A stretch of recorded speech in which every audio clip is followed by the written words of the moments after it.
Gentra akalar bormi? Gentra haydayotgan akalar bo'lsa, Gentra akalar kuchayib ketyapti borgan sari. Bizga Gentra avtomobilni olib kelishgan. Bunda bo'layotgan Bunga muammolar. stop start qo'yilgan ekan oldin. Mana bu. Xo'sh, bu starterga qandaydir qo'shmasdan qo'yayotgan odati bor ekan. Buni o'zini qilsa ham bo'lardi-yu, lekin biz boshqacharoqni qo'yib beryapmiz, yangisidan. Xo'p, bu immobilizerlik bo'ladi akalar. Mana hozir ustanovga qilib oldik. Mashinaga kelasizlar, agar boshqa kishi bo'lsa mana yo'q, hech narsa yo'q. Tub yo'q deb turibdi. Endi bunga bizga kalt kerak. Immobilizer. Mana bitta yaqinlashtiramiz. Titta mana blokdan chiqdi. Endi tormozni bosib bitta bosamiz. Mashinamiz zavod bo'ldi akalar. Kalkulyator hamma tomonda ishlab turibdi. Yana tormozni o'chiramiz.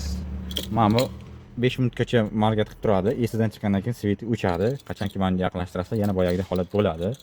Undan tashqari akalar, bu yerda programma ishlarini ham olib boryapmiz. Kimgadir shunday programma ishlari, pult signalizatsiya qo'yish kerak bo'lsa, video registrator qo'yish kerak bo'lsa, kelaverasizlar. O'zimiz idealni qilib berishga harakat qilamiz akalar. Ishimizga bitta yurakchan qizartirib qo'yib, obuna bo'lishni unutmaymiz akalar. Sog' bo'linglar, salomat bo'linglar.